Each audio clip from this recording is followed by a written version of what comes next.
What's up, guys, and welcome back to the Howdy Podcast. I'm one of your hosts, Bryce Fisher, and with us today we've got Corey Rosenbusch, a former National FFA officer as well as a Texas A&M alumni, who's now working as the CEO? Yes. Okay, correct. CEO of the Fertilizer Institute in Washington, D.C. We're super excited to hear a little bit about Corey's experience. So, Corey, we're going to jump right into it. Tell us what it was like serving as National FFA officer and now getting to come back. What's that like? Yeah, it's always a great kind of reflection on an amazing time. I'll go watch the national officers on stage and I'll go, wow, it's changed a little bit. Yeah. So, but it's always fun. And there's still people that I was a state officer, national officer with that are here. And it's like a big reunion.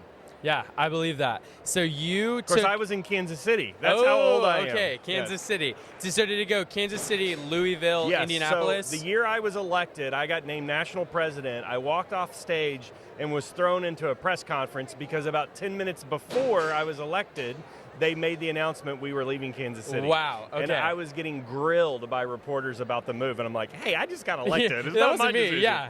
So how did those experiences prepare you for what you do now? I mean, that's a pretty real life. Yeah, I mean, well, yesterday I sat in front of the Senate Judiciary Committee and got grilled by senators, so I could say I've had good practice. Yeah, absolutely. So national office, you were at A&M and then ran for national office, or? Yeah, so I did the whole state president thing for Okay. a year, came back, re-enrolled, then was a national officer. Left again. And then came back. Yes. Okay. How do you think your time at A&M coupled with FFA, how does that serve you now? You know, it's funny because I talk about my networks, right? And networks are what drive your career and profession. And I went to Harvard for my graduate degree. Okay. I was an FFA president, but none of those things touch the network that I got as being an Aggie. Wow. I mean, by far the Aggie network is the most powerful network that I have in my professional career. That's awesome. That's really cool to hear.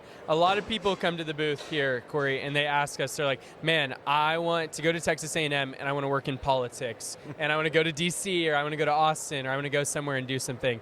What do you have to say to those people as someone who kind of climbed the ladder on the hill, maybe worked in DC for a time period? What do you say to those people? Well, as you know, Bryce, you were just there as ANRP intern with Congressman Pfluger, and it's a great experience. So I would say start there, do one of those internships, see what you think about DC. I actually decided I didn't want to be in DC. Okay. I did my first career was in international development. So I didn't know that. I Wow. worked for the Borlaug Institute before it was called the Borlaug Institute. Okay. I'm just feeling so old. So I lived in Indonesia for 3 years. Oh my gosh. And then came back to DC thinking I wanted to continue that kind of development path, and then landed at a trade association. Wow. And Okay. I didn't really know what a trade association was. I didn't know what the work entailed, and then I got involved and I was like, this is FFA. Yeah. I mean, we do trade shows and Yeah. conventions and lobbying and speaking, and so it's been a great fit. That's awesome. Yeah, I think for anyone listening, that ANRP program is definitely one. The Agriculture and Natural Resources Policy Internship Program is one of our premier programs at Texas A&M. And if you have any questions about that at all, please come by the booth and ask us about it. We've got a lot of great former ANRP interns, myself included. So Corey, thank you so much for joining us. Thanks, We'd love Bryce. to hear about that experience. And we hope, just like you, a lot of great Aggies continue to lead the way in agriculture in Washington, D.C. So thank you, Absolutely. Corey. Gig 'em. Thanks, and gig 'em.